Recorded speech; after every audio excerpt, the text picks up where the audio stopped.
רבים, ויבן עוזיהו מגדלים בירושלים, ויחזקם, ויחזקם, ויבן עוזיהו מגדלים בירושלים, ויחזקם, ויחזקם, ויבן מגדלים, ויבן מגדלים במדבר, ויחצור בורות רבים, ויחצור בורות.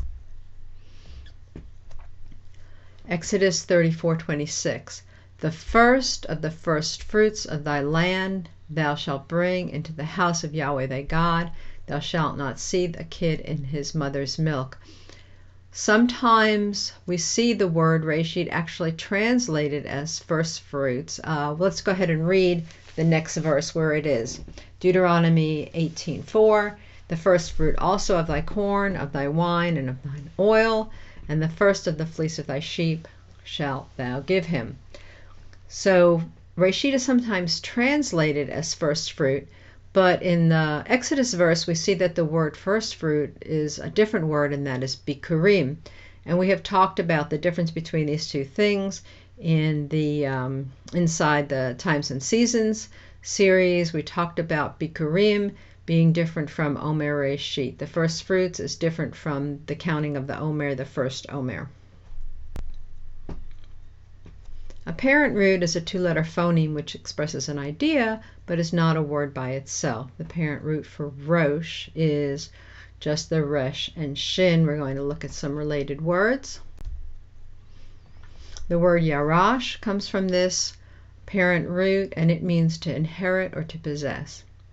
Genesis 15:3. And Abraham said, Behold, to me thou hast given no seed, and lo, one born in my house is mine heir. The idea of possession and inheritance is related to the head because the head of the family is the one who gives out the inheritance. Numbers 13:30. And Caleb stilled the people before Moses and said, Let us go up at once and possess it, for we are well able to overcome it. Judges 11:23. So now Yahweh God of Israel hath dispossessed the Amorites from before his people Israel, and shouldst thou possess it? Another root related to this parent root is aras, which is a verb that means to espouse or to have permission to marry. And this comes from the idea of the head of the household giving that permission. Hosea 2:19. And I will betroth thee unto me forever. Yea, I will betroth thee unto me in righteousness, and in judgment, and in loving kindness, and in mercies. Cognate roots are roots that are related to each other by linguistic rules of sound shift. We're going to look at three of these, Ragash and Ra'ash, where there's a different guttural replacing the aleph in the middle, and then Rosh with a vav. Ragash means to agitate or to begin a motion. So again, the idea comes of it being at the beginning. Psalm 2:1. Why do the heathen rage and the people imagine a vain thing? Ra'ash means a noise or tumult, again an agitation, and also by extension an earthquake. Earthquakes come with a loud noise. Psalm 68:8. The earth shook, the heavens also dropped at the presence of God. Even Sinai itself was moved at the presence of God, the God of Israel. Isaiah 29:6. Thou shalt be visited of Yahweh of hosts with thunder, and with earthquake and great noise, with storm and tempest, and the flame of devouring fire. Rosh with a vav instead of an aleph means poor, and this is connected to the idea of being dispossessed or of a man with his head hanging down. So it's still related to Rosh, to possession, to headship. Psalm 82:3. Defend the poor and fatherless, do justice to the afflicted and needy. There's not any judgment about the person's life, it's just a statement of his condition. Proverbs 13:8. The ransom of a man's life are his riches, but the poor heareth not rebuke. Proverbs 19:1. Better is the poor that walketh in his integrity than he that is perverse in his lips and is a fool. What can we glean about the importance of the idea of first, of Rishon? First represents the beginning of movement. That which is first is the most important, and nothing which has not begun to move is of importance. Sometimes we just sit around and think of great ideas, but if we don't act on them, it becomes unimportant. It's related to something James said, which is faith without works is dead. We see that Passover is the first of the appointed times. Passover represents your coming out of Egypt.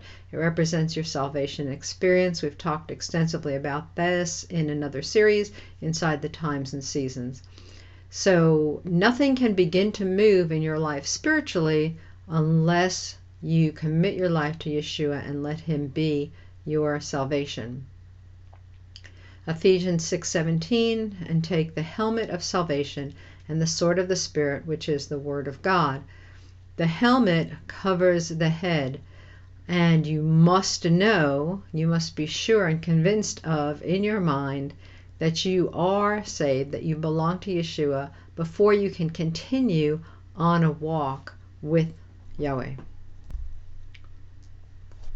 Isaiah 46:10, declaring the end from the beginning and from ancient times, the things that are not yet done, saying, my counsel shall stand, I will do all my pleasure.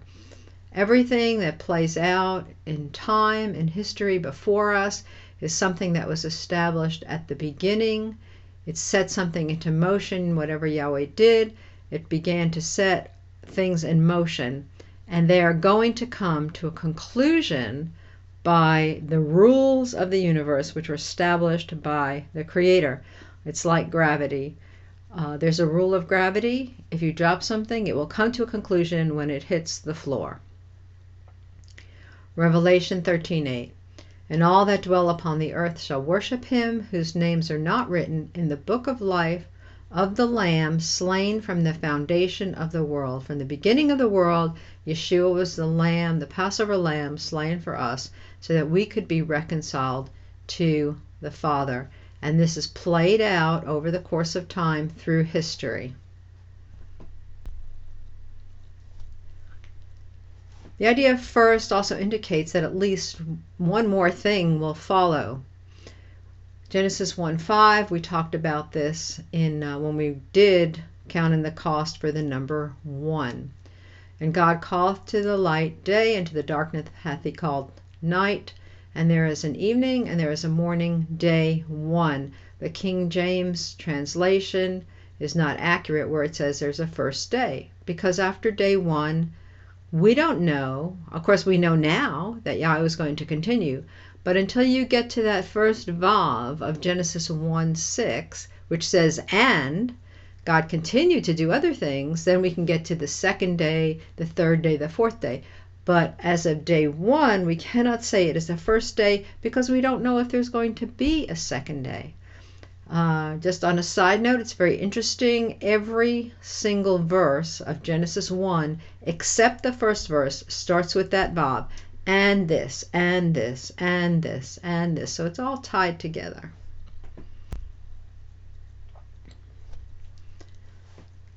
Yahweh has put Yeshua in an important place, slain from the foundation of the world. From the beginning, he is the most important, and he is the head, as we see in very many verses. Colossians 1:16, for by him were all things created, that are in heaven, that are in earth, visible and invisible, whether they be thrones or dominions or principalities or powers. All things were created by him and for him. And he is before all things, and by him all things consist. The whole universe hangs on the fact that Yeshua holds it together. And he is the head of the body, the assembly, who is the beginning, the firstborn from the dead, that in all things he might have the preeminence. He is the first, he is the principal, he was there from the beginning, he is the most important, and he holds it all together. Ephesians 1:20, which he wrought in Messiah, when he raised him from the dead, and set him at his own right hand in the heavenly places, far above all principality and power and might and dominion, and every name that is named, not only in this world, but also in that which is to come. And he hath put all things under his feet, and gave him to be the head over all things to the assembly, which is his body, the fullness of him that filleth all in all. He fills everything, and he is the head, the most important. Matthew 19:30, but many that are first shall be last, and the last shall be first. If there is a first, there will be another one, and there will be a last one. There is a beginning and there is an end. These are finite definitions. The place of preeminence is not guaranteed by bloodline, but as we see in Deuteronomy 28:13, and Yahweh shall make thee the head and not the tail, and thou shalt be above only, and thou shalt not be beneath, if that thou hearken unto the commandments of Yahweh thy God, which I command thee this day, to observe them and do them. That place of preeminence, of being the head and not the tail, is held in the palm of our God. It does depend on our obedience to his word. There are many, many ideas that we didn't even touch on here. The idea of inheritance, the idea of being espoused to Yeshua as our groom. I'm sure as you think on these things, Yahweh will show you many insights of what it means to be first. In the meantime, tasim et ha'inayim al hashamayim, keep your eye on the sky, your redemption draweth nigh. Shalom. ויבנו זיהו מגדלים בירושלים, ויחזקם, ויחזקם. ויבנו זיהו מגדלים בירושלים, ויחזקם, ויחזקם. ויבן מגדלים במדבר, ויחצוב בורות רבים, ויחצוב